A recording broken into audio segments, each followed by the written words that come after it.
BJP மடியில் அவர் உட்கார்ந்துருக்கிறாரு, காங்கிரஸ் மடியில் விஜய் உட்கார்ந்துருக்கிறாரு. இவ்வளவுதான். எடப்பாடி காலில் விழுந்தாருன்னா வெளிப்படையாக தெரியும். ஸ்டாலின் கதவை சாத்திட்டு காலில் விழுவுறாரு. எல்லாருமே பிஜேபியினுடைய அடிமைகளாக இருக்கிறார்கள். சிரிக்கலாமா எழுந்திரிக்கலாமா, அவருக்கு எவ்வளவு கும்பிடு போடணும்னு பேசிட்டு இருக்கிறான். அப்பா எங்க இருக்கிறாரு, மாமா எங்க இருக்கிறாருன்னு பேசிட்டு இருக்கிறான். அப்பா கொடுத்தாரா, மாமா கொடுத்தாரா? அதாவது சட்டமன்றத்தினுடைய விஷயமே செய்திகள், அதாவது அரசியல் மேடைகள் என்பது அரசியல் பேசாத மேடைகளாகிவிட்டது. சட்டமன்றம் என்பது மக்களுக்கான கருத்துக்களை பேசாத ஒன்றாக மாறிவிட்டது. யாரோ ஒரு அம்மா உட்கார ஃப்ரெண்ட்ஸில் உட்கார வச்சுக்கிறாங்க கொடியேற்றும் போது, அது யார் என்ன ஒன்றும் கிடையாது. அதுக்கு கேட்டால் அந்த இந்த இவர் விஐபி பாஸ் கொடுத்து தான் அந்த பொண்ணு வந்திருக்குங்கிறானுங்க. இவன் உன்னுடைய சொந்த உறவெல்லாம் வெளியில் வச்சுக்க. அரசாங்கத்தின் சார்பில் கொடியேற்றுகிற போது இப்போ அது என்ன ஆயிடுச்சுன்னா, இந்த வந்தே மாதரம் போச்சா, ஜனகணமன போச்சா, தமிழ் தாய் வாழ்த்து போச்சா, அதை பற்றி விட்டான். திரிஷாவுக்கு எத்தனாவது சீட்டு, அது என்ன கலர் புடவை படிந்து இதை பேசிட்டு இருக்கிறான். அவன் வந்தே மாதரம் பாடுன்னு சொல்கிறான். அவன் டெல்லியில் அந்த வந்தே மாதரம் பாடு அந்த ஏன் இப்போ இன்றைக்கி முதன்மை கொடுக்குறான்? இன்றைக்கு மோடியினுடைய அவர் கொடியேற்றி வச்ச உடனே இன்றைக்கி வந்தே மாதரம் பாட்டு ரொம்ப நேரம் பாடிட்டு இருக்கிறாங்க. அதில் முதல்லலாம் 2 பத்திகள் பாடுவாங்க. அதுதான் அரசமைப்பு சட்டத்தில் ஏற்றுக்கொள்ளப்பட்டிருப்பது. அரசமைப்பு சட்டத்தினுடைய அவையில் ஏற்கப்பட்ட தீர்மானம் என்பது வந்தே மாதரம் பற்றி அப்போதே பேச்சுவார்த்தை வந்தது. வந்தே மாதரம் தான் இந்தியாவினுடைய தேசிய கீதமாக இருக்க வேண்டும் என்று இந்து மகாசபையை சேர்ந்தவர்கள், அவரை போன்ற கருத்து உள்ளவர்கள்லாம் பேசினார்கள். நேருவும் கூட அதை ஏற்றுக்கொள்வதற்கு தயாராக இருந்தார். ஆனால் முஸ்லீம் உறுப்பினர்களாக இருந்தவர்கள் சில பேர் அதை எதிர்த்தார்கள். ஏனென்றால் அது ஒரு உருவ வழிபாட்டை சொல்வது. முஸ்லீம்களை கொன்ற தாடி வைத்தவனெல்லாம் கொல்லப்பட வேண்டும் என்று பாடிய அந்த பாடலுடைய அந்த பாடலை அந்த வேலையை செய்வதற்கு முன்னால் அந்த கடவுளுக்கு காளிக்கு முன்னால் பாடி சென்றவர் வீரர்களுடைய பாட்டு அது. அந்த பக்கிம் சந்தர் நாவலிலே ஆனந்த மடம் என்ற அந்த புதினத்திலே அது வங்காள பஞ்சத்தை பற்றி பின்னணியாக கொண்டிருக்கிற ஒரு கதை. அது அன்றைக்கு ஒரு பிரிட்டிஷ் அரசாங்கத்திற்கு துணையாக சலாம் போட்டு கொண்டிருந்த ஒரு முஸ்லீம் ஆட்சி வங்காளத்தில் நடந்து கொண்டிருந்தது. அந்த ஆட்சியை எதிர்த்து சன்னியாசிகளும் போராடினார்கள், பக்கிரிகளும் போராடினார்கள். சன்னியாசி என்றால் இந்த இந்து மத சாமியார்கள், பக்கிரிகள் என்று சொன்னால் இஸ்லாமிய சாமியார்கள். 2 பேரும் இணைந்து மக்களை திரட்டி அங்கே பதுக்கலை பதுக்கி வைத்திருந்த அந்த நெல் மூட்டைகளை, கோதுமை மூட்டைகள் எல்லாம் வெளியில் வீசி எறிந்து மக்களுக்கு விநியோகம் செய்து அந்த போராட்டம் நடந்தது. அந்த போராட்டத்தை விளக்கக்கூடிய ஒரு கதை தான் அந்த ஆனந்த மடம் கதை. அந்த கதையில் அந்த பங்கிம் சந்தர் சாட்டர்ஜி பக்கிரிகளும் அந்த போராட்டத்தில் பங்கெடுத்துக் கொண்டார்கள் என்பதை நீக்கிவிட்டு மொத்தமாக சன்னியாசிகள் நடத்திய போராட்டம், அதுவும் முஸ்லீம் மன்னர்களை மட்டுமல்ல, தாடி வைத்தவனை எல்லாம் கொல்லு, அதுதான் இந்து அறம் என்று சொல்லக்கூடிய ஒரு போராட்டம் என்பதாக அதை சித்தரித்தார். தாடி வைத்த இஸ்லாமியர்களை எல்லாம் கொல்வதற்கு முன்பாக காளியின் முன்னால் இருந்து சபதம் எடுத்து உறுதி எடுத்து பாடுகிற பாடல் தான் வந்தே மாதரம் பாடல். அந்த பாட்டை இந்தியாவினுடைய பாட்டு என்று மோடி திணிக்கிறார் என்று சொன்னால் அதனுடைய நோக்கம் என்ன? எனவே தான் அவர்கள் எதிர்த்தார்கள். அதில் இப்போ இதில் சமரசமாக 2 பத்தியை மட்டும் பாடிக்கொள்ளலாம், முதல் 2 பத்தியில் ஒன்றும் பிரச்சனை இல்லை என்று சொன்னார்கள். இன்றைக்கு முழு பாடலையும் பாட வேண்டும் என்று சொல்கிறார். தமிழர்கள் இந்தியாவில் ஓட்டுரிமை உள்ள அடிமைகளாக இருக்கிறோம்.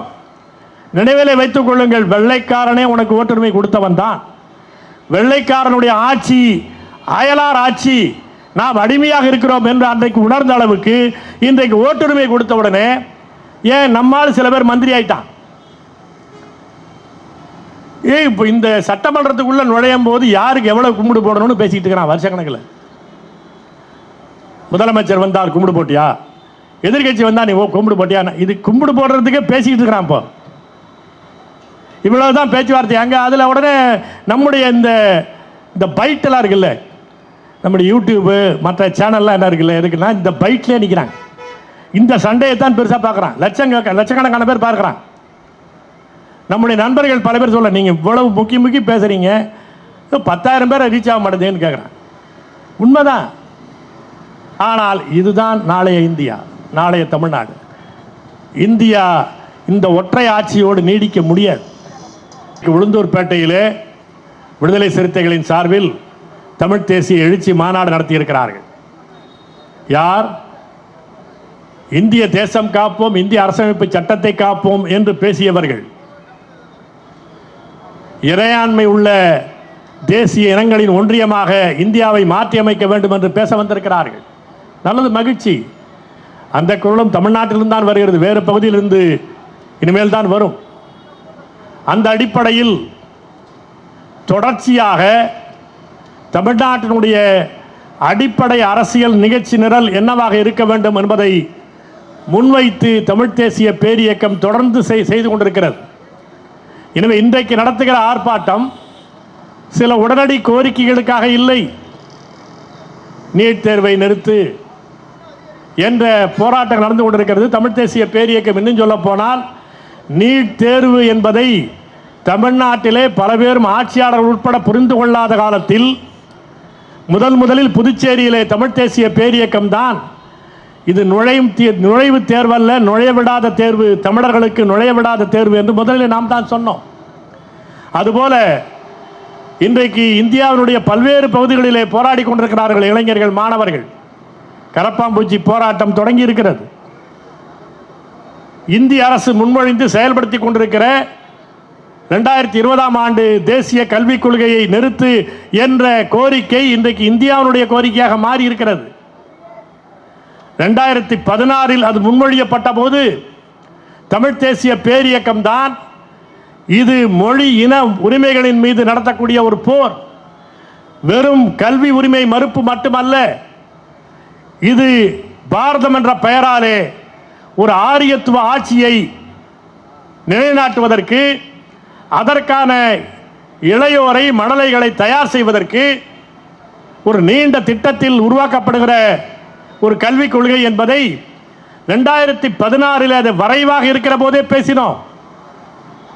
அப்போது தமிழ்நாட்டிலே கூட அதை சிந்தித்து பார்ப்பதற்கு யாரும் கிடையாது. இன்றைக்கு நீட் தேர்வை எதிர்த்த போராட்டங்கள், அதன் ஊடாக 2020 கல்விக் கொள்கையை கைவிட வேண்டும் என்ற கோரிக்கைகள் இன்றைக்கு தமிழ்நாட்டினுடைய இளையோர் கோரிக்கையாக மாறி இருக்கிறது. அதே போலத்தான் இன்றைக்கு இந்த முன்வைக்கிற இந்த ஆர்ப்பாட்டத்தினுடைய கோரிக்கை, தமிழ்நாட்டில் தன்னரசு, இந்தியாவில் கூட்டரசு என்பது நாளைய தமிழ்நாட்டின் முழக்கமாக மாறப்போகிறது. எழுதி வைத்துக் கொள்ளுங்கள். இன்றைக்கு சில 100 பேர் இந்த ஆர்ப்பாட்டத்தில் பங்கெடுத்துக் கொண்டிருக்கலாம், சில பேர் அதை செவிமடுத்துக் கொண்டிருக்கலாம். ஆனால் நாளைய தமிழ்நாடு இதை நோக்கித்தான் செல்லும் என்பதை நான் உறுதியாக சொல்கிறேன். ஏன்? எனக்கு முன்னாலே தோழர்கள் பேசினார்கள். காவிரி மறுக்கிற கர்நாடகத்திற்கு நெய்வேலி மின்சாரம் போய்கொண்டிருக்கிறது. அந்த மின்சாரத்தை பயன்படுத்தி தான் அவனுடைய சட்டமன்றம் இருக்கிறது, விதான் சௌதா, வெள்ளை மாளிகை. அதிலே தமிழ்நாட்டிற்கு ஒரு சொட்டு தண்ணீரும் தரமாட்டோம் என்று அனைத்து கட்சி தீர்மானத்தை பலமுறை போடுகிறான். மானம் உள்ளவன் இங்கே இருக்கிற மின்சாரத்தை அவன் பயன்படுத்தி அந்த தீர்மானம் போடுவதற்கு அனுமதிப்பானா என்று கேட்டு போராடிய முதலாக போராடிய அமைப்பு தமிழ் தேசிய பேரியக்கம். அதற்கு பிறகுதான் அந்த போராட்டம் வந்த செய்தி நம்முடைய தமிழர் கண்ணோட்டம் இதழிலே வந்தபோது அதனுடைய நிரந்தர வாசகராக நீண்ட நாள் இருந்த இயக்குனர் மணிவண்ணன், சேரன் போன்றவர்கள் அதை படித்துவிட்டு நாங்களும் அதில் இறங்கி போராடுகிறோம். அங்கே ராஜ்குமார் ரசிகர் மன்றம் கன்னட இனவெறியோடு தமிழர்களுக்கு எதிராக போராடி கொண்டிருக்கிற போது தமிழ்நாட்டில் இருக்கக்கூடிய திரைத்துறையைச் சேர்ந்தவர்கள் சும்மா இருப்பது சரியாக இருக்காது, நாங்களும் போராட வருகிறோம் என்று சொல்கிற போது அவர்களுக்கு நெய்வேலி எந்த திசையில் இருக்கிறது என்று பல பேருக்கு தெரியாது. அந்த நெய்வேலிக்கு எப்படி வர வேண்டும், எங்கே தங்க வேண்டும் என்பது எதுவும் தெரியாது. தொடர் மணிவண்ணன், இயக்குனர் மணிவண்ணன் நம்மிடம் பேசி அதற்கான ஏற்பாடுகளை நான் செய்த பிறகு, பாரதி ராஜா தலைமை தாங்குவதாக வந்ததற்கு பிறகு அவர்களே போய் நடிகைகள் பல பேர் வருகிறார்கள், எனவே அவர்களுக்கு பாதுகாப்பு ஏற்பாடு வேண்டும் என்று கேட்பதற்காக ஜெயலலிதாவிடம் போனார். ஜெயலலிதாவை இந்த மொத்த போராட்டத்துக்கு ஆதரவு தெரிவித்தார். அப்படி அந்த போராட்டம் விரிவடைந்தது. அதற்கு பிறகுதான் தமிழ்நாட்டு மின்சாரம் காவிரி மறுக்கிற கர்நாடகத்திற்கு போய்கொண்டிருக்கிற செய்தியே தெரியும் பல பேருக்கு. அதே போலத்தான் இன்றைக்கு இந்தியாவினுடைய பல்வேறு மாநிலங்களில், வடகிழக்கு மாநிலங்களிலே அந்த மாநிலத்திற்குள் யார் வரலாம், எவ்வளவு நாள் தங்கலாம் என்பதை முடிவு செய்யக்கூடிய அதிகாரம் அந்த மாநில அரசுக்கு இருக்கிறது. அங்கே நீங்கள் விமான நிலையத்தில் இறங்கினாலும் சரி, தொடர்வண்டி நிலையத்தில் இறங்கினாலும் சரி, பேருந்து நிலையத்தில் இறங்கினாலும் அங்கே அந்த மாநிலத்தினுடைய அதிகாரி உட்கார்ந்திருப்பார். போய் அவரிடத்தில் உங்களுடைய ஆதார் கார்டையும் மற்ற அடையாளத்தையும் காட்ட வேண்டும். எதற்காக வந்திருக்கிறாய், எவ்வளோ நாள் வந்திருக்கிறாய், அங்கே ஏதாவது ஒப்பந்த தொழிலாளியாக வந்திருந்தால் கூட அதனுடைய விவரங்களை தெரிவித்து அதிகபட்சம் 15 நாள் அனுமதிப்பான். அதற்கு பிறகு நீ வெளியே போயிடணும்.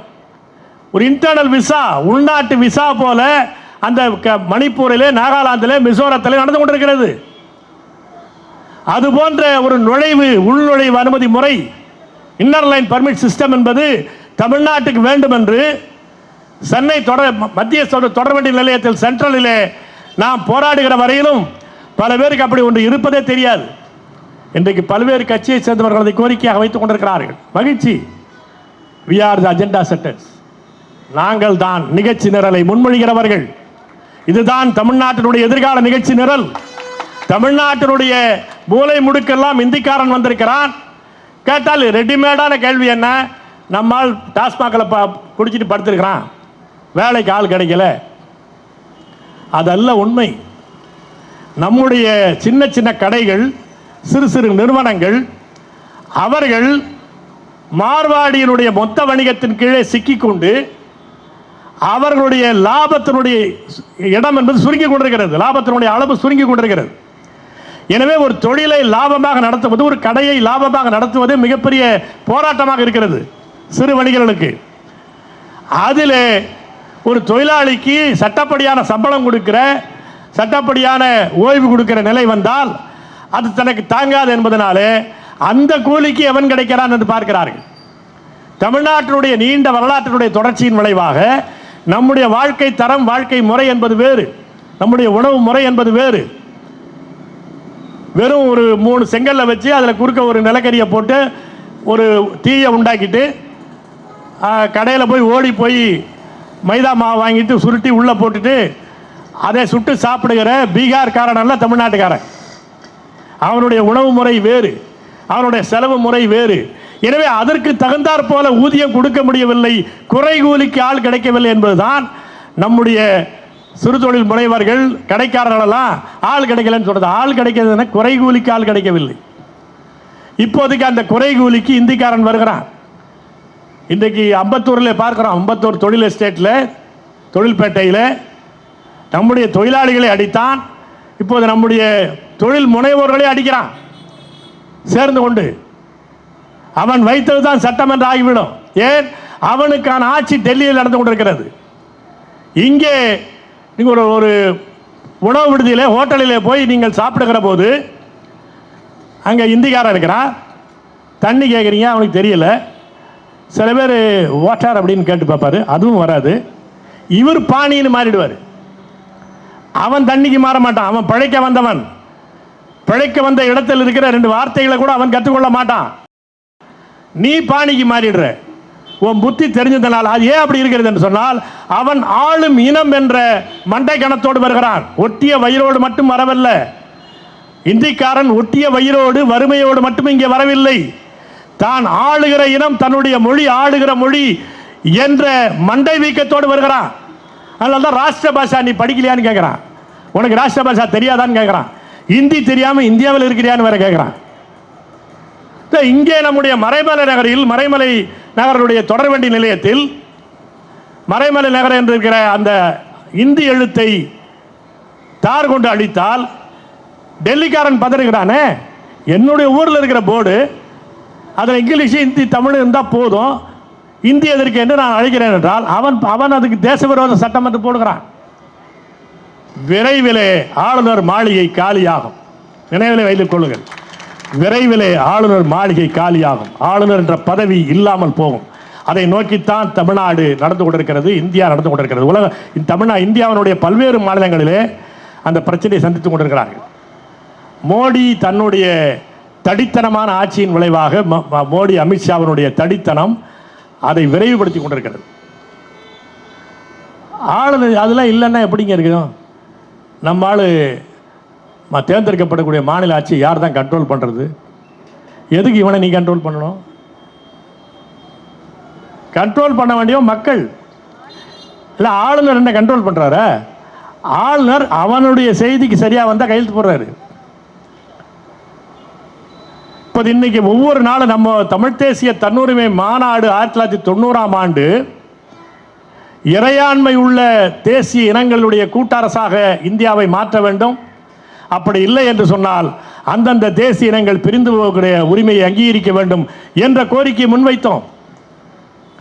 ஆனால் அதற்கு பிறகு இருக்கிற அதிகாரங்கள், இருக்கிற மாநில உரிமைகள் எல்லாம் இன்னும் போய்கொண்டிருக்கிறது. நேற்றுக்கு முந்தைய நாம் ஒரு சட்டம் போட்டிருக்கிறோம். இந்திய அரசமைப்பு சட்டத்தில் பொதுப்பட்டியல் கன்கரண்ட் லிஸ்ட் என்ற பட்டியலே கூடாது என்று நாம் சொல்கிறோம். உலகத்தில் எந்த கூட்டாட்சியிலும் ஆளுநர் என்ற பதவி கிடையாது. முன்னாலே பேசிய மாரிமுத்து அதனுடைய வரலாற்றை சுருக்கமாக சொன்னார். ஆளுநர் என்ற பதவி, அமர்த்தப்படுகிற பதவி எந்த கூட்டாட்சியிலும் கிடையாது.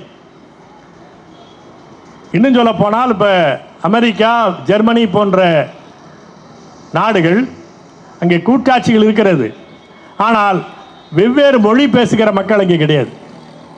ஆங்கிலோ சாக்சன் தான் அமெரிக்காவில் மிக பெரும்பாலோர். அங்கே கூட அவன் கூட்டரசை உருவாக்கி கூட்டாட்சியை நடத்தி கொண்டிருக்கிறான். அங்கே இருக்கக்கூடிய ஆளுநர் அமர்த்தப்படுகிற ஆளுநர் அல்ல, மக்களால் தேர்ந்தெடுக்கப்படுகிறவர். அவர் இங்கே இருக்கிற முதலமைச்சருக்கு பதிலாக அங்கே ஆளுநர் வச்சிருக்காங்க, அவ்வளோதான். ஆனால் இங்கே இருக்கிற ஆளுநர் என்பவர் யார்? இந்திய அரசாலே அமர்த்தப்படுகிறவர். At the pleasure of the president. President என்ன? At the pressure of the cabinet. இந்திய குடியரசுத் தலைவருடைய விருப்பத்திற்கிடங்க ஆளுநர் அமர்த்தப்படுவார். சரி, இந்திய குடியரசுத் தலைவர் யாரு? இந்திய அமைச்சரவையின் விருப்பத்திற்கிடங்க அமர்த்தப்படுவார். இப்படி இறுதியாக என்ன? இந்திய அமைச்சரவை விரும்புகிற வரையிலும் ஆளுநர் ஆளுநராக இருக்கலாம். இங்கே அவர்களுடைய விருப்பத்தை நிறைவேற்ற வேண்டும். அந்த அடிப்படையில் தான் ஆளுநர் பதவி என்பது ஒரு ஆதிக்க பதவியாக, இந்திய அரசனுடைய அடிமை தேசமாக தமிழ்நாட்டை நெருக்குவதற்கான சட்டப்படியான ஏற்பாடாக நடந்து கொண்டிருக்கிறது. எனவேதான் ஆளுநர் பதவி கூடாதுன்னு சொன்னோம். இந்திய ஆரியத்துவ ஆட்சியாளர்களுடைய கொள்கையை ஆளுநர் வழியாக செயல்படுத்துகிறார். அதற்காகத்தான் இந்த பதவி. அரசமைப்பு சட்டம் என்ன சொல்கிறது? ஆளுநர் தலைமையில் சட்டமன்றம் இருக்கிறது என்று. அதனால தான் சட்டமன்றத்தினுடைய கூட்டத்தொடர் தொடங்குகிற போது ஆளுநர் உரையின் வழியாக தொடங்குகிறது. அது ஆளுநருக்கு என்ன வேலை இருக்குது? அது ஏற்கனவே ஸ்டாலின் ஆட்சியோ இல்லை இப்போ இருக்கிற விஜய் ஆட்சியோ அந்த ஆட்சி தயாரித்து கொடுக்கக்கூடிய ஒரு உரை. அது அதைத்தான் படிக்கணும். அதில் தான் விஜய் வந்து இப்போ பிறவியிலேயே பெரிய ஜனநாயகவாதி அப்படிலாம் எழுதியிருப்பான். அது அவர் தான் படிச்சுட்டு இருந்தார். ஏன்னா அது அவர்கள் எழுதி கொடுப்பது. ஆனாலும் ஆளுநர் அதை படித்தால்தான் சட்டமன்றமே தொடங்கும். சட்டமன்றத்தில் ஒரு தீர்மானம் நிறைவேற்றினால் ஆளுநர் கையெழுத்து போட்டால் தான் சட்டம் ஆகும் என்பதெல்லாம் இந்தியாவின் அடிமையாக தமிழ்நாடு இருக்கிறது என்பதை உறுதிப்படுத்துவதற்கான சட்ட ஏற்பாடு. எனவேதான் உரிமை உணர்ச்சி உள்ள எவனும் அதை ஏற்க மாட்டான். ஒரே ஒரு கேள்வி. ஏற்கனவே கருணாநிதி இருந்தபோது ராஜமன்னார் குழு அமைத்தார் என்பதை பற்றி மாரிமுத்து சொன்னார். ஸ்டாலின் அவருடைய பங்குக்கு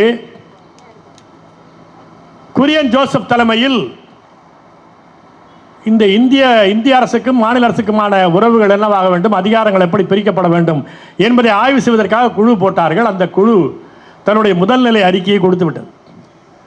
நல்ல பளபளப்பான ஜிகினா லெட்டர்ஸில் அது கொடுக்கப்பட்டிருக்கிறது. இந்த தேர்தல் நேரத்தில் அதை ஒரு வரி கூட ஸ்டாலின் பேசியதில்லை. இன்றைக்கு வந்தே மாதரம் பிரச்சனை வருகிறது. அந்த வந்தே மாதரம் பிரச்சனையில் சட்டமன்றத்தில் விவாதம் நடக்கிறது, வெளியிலும் விவாதம் நடக்கிறது. இந்த நிமிடத்திலே கூட குரியன் ஜோசப் குழுவும் சரி, அதற்கு முன்னால் இந்த ராஜமன்னார் குழுவும் சரி, ஆளுநர் பதவி பற்றி என்ன சொல்லியிருக்கிறார்கள் என்பதை பற்றி, ஆளுநருக்கு இருக்கிற ஆட்சி கலைப்பு உரிமை இருக்கக்கூடாது என்பதை பற்றி இந்த நிமிடம் வரையும் ஸ்டாலின் பேசவில்லை. ஏன்? பிஜேபி மடியில் அவர் உட்கார்ந்துருக்கிறாரு, காங்கிரஸ் மடியில் விஜய் உட்கார்ந்துருக்கிறார். இவ்வளவுதான். எடப்பாடி காலில் விழுந்தாருன்னா வெளிப்படையாக தெரியும். ஸ்டாலின் கதவை சாத்திட்டு காலில் விழுவுறாரு. எல்லாருமே பிஜேபியினுடைய அடிமைகளாக இருக்கிறார்கள். எனவேதான் இன்றைக்கு முன்வைத்து பேச வேண்டிய இந்த கட்சிகள் மிக மோசமான முறையில் இப்போ இந்த நிலம் என்பது பொதுப்பட்டியெல்லாம் ஒரு பக்கம், நிலம் லேண்ட் என்பது இந்த நிமிடம் வரையிலும் மாநில அரசாங்கத்தினுடைய அதிகாரத்தில் தான் இருக்கிறது. எதுவும் இல்லாமல் இந்தியாவுடைய தொழில் வளர்ச்சிக்கு தேவை, ஸ்ட்ராட்டஜிக் இம்பார்ட்டன்ஸ் என்ற பெயராலே இந்த நிலத்திற்கு அடியில் இருக்கக்கூடிய நிலக்கரியை மற்றதை எடுப்பதற்கு தமிழ்நாட்டு அரசாங்கத்திற்கு ராயல்டி கொடுக்க வேண்டியதில்லை, உரிமை தொகை கொடுக்க வேண்டியதில்லை என்று முந்தா நாள் தீர்மானம் சட்டம் நிறைவேற்றிருக்கிறான் டெல்லியில். அப்படி ஒரு சட்டம் நிறைவேற்றப்படுகிறது விஜய் பேசுகிறாரா? சிரிக்கலாமா எழுந்திரிக்கலாமா? அவருக்கு எவ்வளவு கும்பிடு போடணும்னு பேசிட்டு இருக்கிறான். அப்பா எங்க இருக்கிறாரு, மாமா எங்க இருக்கிறாருன்னு பேசிட்டு இருக்கிறான். அப்பா கொடுத்தாரா, மாமா கொடுத்தாரா? அதாவது சட்டமன்றத்தினுடைய விஷயமே செய்திகள், அதாவது அரசியல் மேடைகள் என்பது அரசியல் பேசாத மேடைகளாகிவிட்டது. சட்டமன்றம் என்பது மக்களுக்கான கருத்துக்களை பேசாத ஒன்றாக மாறிவிட்டது. யாரோ ஒரு அம்மா உட்கார ஃப்ரெண்ட்ஸில் ஒரு உட்கார வச்சுக்கிறான் கொடியேற்றும் போது, அது யார் என்ன ஒன்றும் கிடையாது. அதுக்கு கேட்டால் அந்த இந்த இவர் விஐபி பாஸ் கொடுத்து தான் அந்த பொண்ணு வந்திருக்குங்கிறானுங்க. இவன் உன்னுடைய சொந்த உறவெல்லாம் வெளியில் வச்சுக்க. அரசாங்கத்தின் சார்பில் கொடியேற்றுகிற போது இப்போ அது என்ன ஆயிடுச்சுன்னா, இந்த வந்தே மாதரம் போச்சா, ஜனகணமன போச்சா, தமிழ் தாய் வாழ்த்து போச்சா, அதை பற்றி விட்டான். திரிஷாவுக்கு எத்தனாவது சீட்டு, அது என்ன கலர் புடவை படிந்து இதை பேசிட்டு இருக்கிறான். விசிலடித்தான் குஞ்சுகளை தாண்டி இந்த மண் உரிமை உணர்ச்சி உள்ள சில பேரை சார்ந்துதான் இருக்கிறது. நான் மீண்டும் மீண்டும் பலமுறை சொல்லியிருக்கிறேன், இங்கேயும் சொல்லுகிறேன். இந்தியாவிற்கு விடுதலை வந்திருக்கிறது சொல்லுகிறோம். இந்திய விடுதலை போராட்டத்தில் இதே சைதாப்பேட்டைக்கும் சேர்த்துத்தான் விடுதலை வந்திருக்கிறது. இந்த சைதாப்பேட்டை மண்ணிலிருந்து அந்த விடுதலை போராட்டத்தில் பங்கெடுத்துக் கொண்டவர் எவ்வளவு பேர் இருப்பார்? அந்த அன்னைக்கு இருக்கிற மக்கள் தொகையில் 1% குறைவானவர்கள் தான். இன்றைக்கு வரையிலும் தமிழ்நாட்டுக்குள்ளே இந்தி திணிப்பதற்கு தடுமாறுகிறார். அந்த இந்தி மொழி திணிப்பை எதிர்த்து 65 மிகப்பெரிய மாணவர் எழுச்சி நடைபெற்றது, தேசிய எழுச்சியாக, தமிழ் தேசிய எழுச்சியாக. அந்த போராட்டத்தில் அங்கே அன்னைக்கு இருந்த கல்லூரி மாணவர்கள் எவ்வளவு பேர் பங்கெடுத்துக் கொண்டான்? 1% குறைவானவர்கள் தான். ஆனால் அவர்கள் தான் சாதித்திருக்கிறார்கள். இப்போது இந்த கரப்பா பூச்சி போராட்டம் நடந்துச்சு இல்லை, குறைந்தபட்சம் தர்மேந்திர பிரதான் ராஜினாமா என்பதால் வந்திருக்கிறது. இன்றைக்கு அந்த நீட் தேர்வு பற்றி கண்காணிப்பதற்கான சட்டம் வந்திருக்கிறது. இதை குறைந்தபட்சம் அதையாவது செய்திருக்கிறார்கள். அந்த போராட்டத்தின் விளைவாக எல்லாம் மூடிய கதவை பார்த்து கொண்டிருந்தார்கள். இந்த மூடிய கதவுக்கு அங்கிருந்து யாருமே வரவில்லை என்று திறந்த ஜன்னல் ஒரு இருந்தது. அதன் வழியாக இளைஞர்கள் குதித்தார்கள். காக்ரோச் போராட்டம் நடந்தது. நாம அப்படித்தான் பார்த்து கொண்டிருக்கிறோம். என்னங்க நீங்க பேசிக்கிட்டே இருக்கிறீங்க, எவன் கேட்கிறான்? எப்படி நடக்கும்? இல்லை, இவனை பார்த்து கொண்டிருக்காது. புதிய இளைஞன் வந்து கொண்டிருக்கிறான், புதிய பெண்கள் வந்து கொண்டிருக்கிறார்கள். அவர்கள் இந்த நாட்டினுடைய எதிர்காலத்தை உருவாக்குவார்கள். அவர்களுக்காக நாங்கள் பேசிக் கொண்டிருக்கிறோம். அவர்களோடு நாங்கள் உரையாடி கொண்டிருக்கிறோம். நான் கிழவேன், ஆனால் கிழவர்களோடு நான் பேசவில்லை. வருங்கால இளைஞர்களோடு நான் பேசிக் கொண்டிருக்கிறேன். ஏன்? வருங்கால தமிழ்நாடு அந்த திசையில் தான் போகிறது. அதை தவிர்க்கவே முடியாது. அந்த காக்ரோச் போராட்டம் நடந்தது. அந்த போராட்டத்தில் அந்த தர்மேந்திர பிரதான் நீக்க வேண்டும், அந்த தேர்வுகளெல்லாம் முறையெல்லாம் மாற்ற வேண்டும் என்பதற்கான விஷயம் நடந்திருக்கிறது. அதில் பங்கெடுத்துக் கொண்ட மாணவர்கள் எவ்வளவு பேர்? ஜவஹர்லால் நேரு பல்கலைக்கழகத்தினுடைய மாணவர்கள் தான் அதில் மிக முக்கியமான பங்கேற்றார்கள். அந்த ஜவஹர்லால் நேரு பல்கலைக்கழகத்தில் இருக்கிற மாணவர்கள் எத்தனை பேர்? அதில் 1% அந்த போராட்டத்தில் வந்திருப்பானா? டெல்லியை சுற்றி இருக்கக்கூடிய பகுதியிலிருந்து வந்தார்களே மாணவர்கள், அந்த டெல்லி பகுதியில் இருக்கிற மாணவர்களை 1% பேர் இதில் பங்கெடுத்திருப்பானா? 100க்கு 1 குறைவானவன் தான் வந்தான், அவன் தான் சாதித்தான். அதுதான் வரலாறு. எனவே அவன் போகிறான். விஜய்க்கு பின்னால் இவ்வளவு பேர் போகிறான். ஆனால் அவன் வரலாற்றை படைக்கிறவன் அல்ல. அவன் வரலாற்றுக்கு பின்னால் ஓடி வருகிறவன். வரலாற்றை படைக்கிறவன் உறுதியாக நின்று கொண்டிருக்கிறான், உறுதியாக வந்து கொண்டிருக்கிறான். அவனோடு நாங்கள் உரையாடி கொண்டிருக்கிறோம். அப்படிப்பட்ட போராட்டம் நிச்சயமாக வெல்லும். தமிழ்நாட்டில் தனி அரசு, இந்தியாவில் கூட்டரசு, அதுவே எதிர்காலம். நன்றி, வணக்கம்.